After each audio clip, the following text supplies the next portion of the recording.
2000년 기독교 역사 가운데 우리 한국 개신교의 초기 30여 년의 역사만큼 아름다운 교회 역사가 있었을까 하는 생각을 종종 하게 되는데요.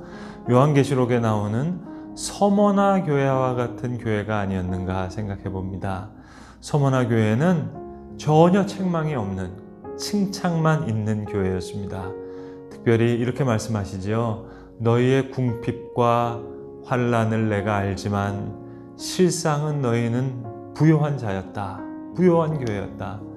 이것이 저는 한국 개신교의 초기 30여 년의 역사가 아니었나 그렇게 생각합니다.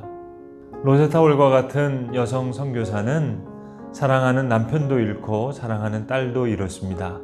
그러나 그가 동대문 옆에 세웠던 보구 여관은 이화여대 병원의 전신이 되었고, 심지어는 그 여성 치료사들을 중심으로 가르쳤던 기관이 지금 고려대학교 의대의 전신이 되었습니다. 언더우드가 세운 고아학교에 변갑이라고 하는 이름의 한 고아가 있었습니다. 그 고아가 나중 파리 광화 우리나라의 대표를 이루었던 김규식 선생님이 되고요. 도산 안창호 역시 언더우드가 세운 고아학당 출신의 학생이었습니다. 그렇다면 한국에 들어왔던 이 외국 선교사님들은 도대체 그 뿌리가 어디였을까요? 물론 여러 나라에서 오셨습니다만 미국에서 가장 많은 선교사가 들어왔는데 그들은 미국의 영적 대각성 3차 운동의 후예들이었습니다. 한마디로 말씀드리면 참 순수하고 수준 높은 지성인들이 오게 되었습니다. 3차 대각성 운동의 결과로 있었던 학생 자원 운동에 의해서 은혜 받았던 젊은 청년들이 조선 땅을 향해서 오게 되었습니다. 이 젊은이들 가운데는요, 참 많은 희로애락이 있었습니다.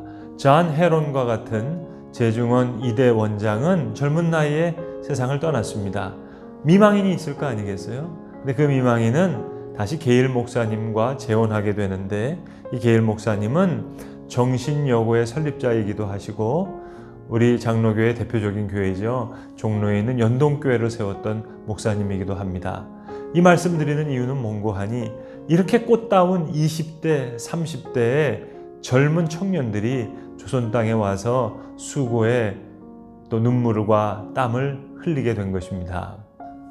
이렇게 정말 아름다운 이야기들은 차고 넘칩니다. 베어드 목사님은 부산으로 들어와서 초량교회를 세우고 저 평양까지 올라가서 숭실대학교를 설립하기도 하고요.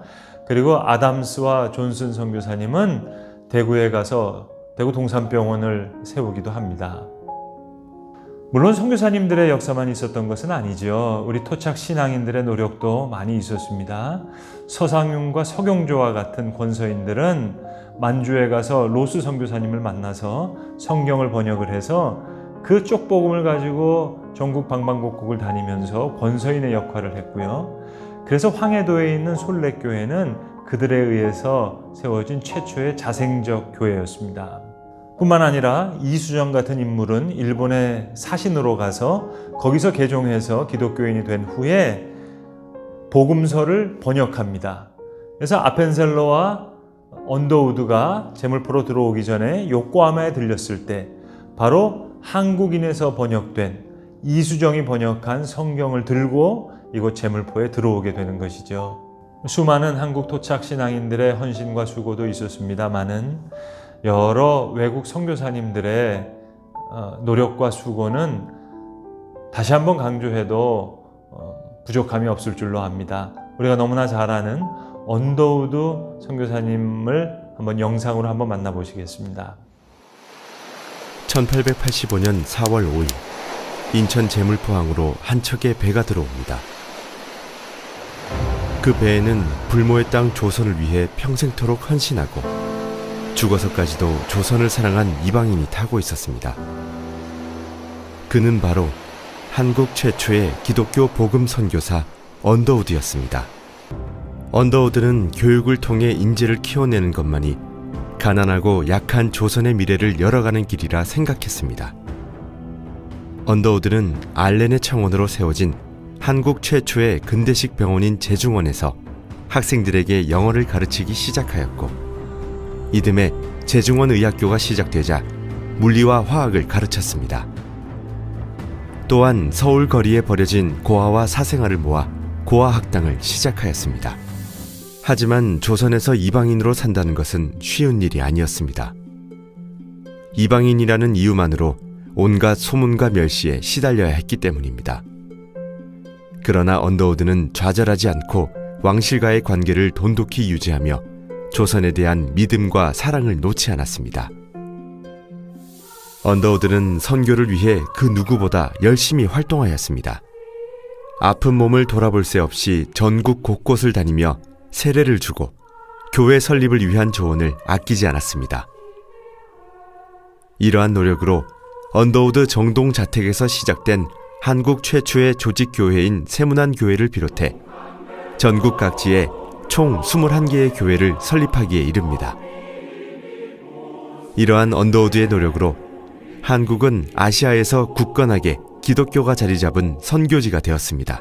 사실 연세대학교도 언더우드 선교사가 죽었기 때문에 하나의 미랄이 되었기 때문에 태어나게 됐습니다. 1916년 언더우드가 죽자 그의 형이었던 잔 T. 언더우드, 엄청난 부호였습니다. 그가 지금 신촌 캠퍼스 30만 평을 사게 됨으로 말미암아서 연세대학교가 틀을 갖게 됩니다. 하늘의 미랄과 같은 그들의 수고에 이제는 우리가 보답해야 될 때로 생각합니다. 1907년도에요. 우리 평양에 있는 신학교에서 7명의 졸업생이 생깁니다. 그 중에서 이기풍 목사를 졸업생들은 우리는 많은 은혜를 받았으니 이 중에 한 명 우리 선교사로 가야 되겠다 해서 이기풍 목사를 제주에 선교사로 보냅니다. 근데 이기풍 목사님이요, 제주도에서 너무 고생을 한 거예요. 그래서 너무 힘들어서 마페 선교사님한테 편지를 씁니다. 너무너무 힘들다고, 나 고향으로 돌아가고 싶다고. 그때 마페 선교사가 이런 답장을 썼다고 하죠. 이기풍 목사, 아마 힘든 것 같은데 아직도 당신이 던져서 상처가 난 내 턱의 상처가 아물지 않았으니 조금 더 제주도에서 수고했으면 좋겠네. 이 편지를 받고 이기풍 선교사님은 계속 사역을 계속했다는 그런 일화입니다. 은혜의 보답을 받은 저희들, 많은 은혜를 받은 우리가 보답해야 되겠습니다. 서머나 교회에 주셨던 말씀처럼 너희의 궁핍과 환난을 내가 알지만 사실은 실상은 이것이 너희의 부요함이었다. 우리 한국개신교회 초기 30여 년의 역사는 마치 이런 서머나 교회에 주셨던 칭찬처럼 비록 저들의 삶이 궁핍하고 환난 속에 있었습니다만 하나님의 눈에 보실 때는 한없이 부요하고 한없이 풍성한 그런 아름다운 만남이 아니었는가 생각하면서요, 우리는 그런 출발, 그런 뿌리를 갖고 있는 교회의 후예들이다 생각하면서 이 서머나 교회가 누렸던 그런 칭찬을 다시 한번 사모할 수 있는 그런 교회와 성도가 되어야 될 것입니다.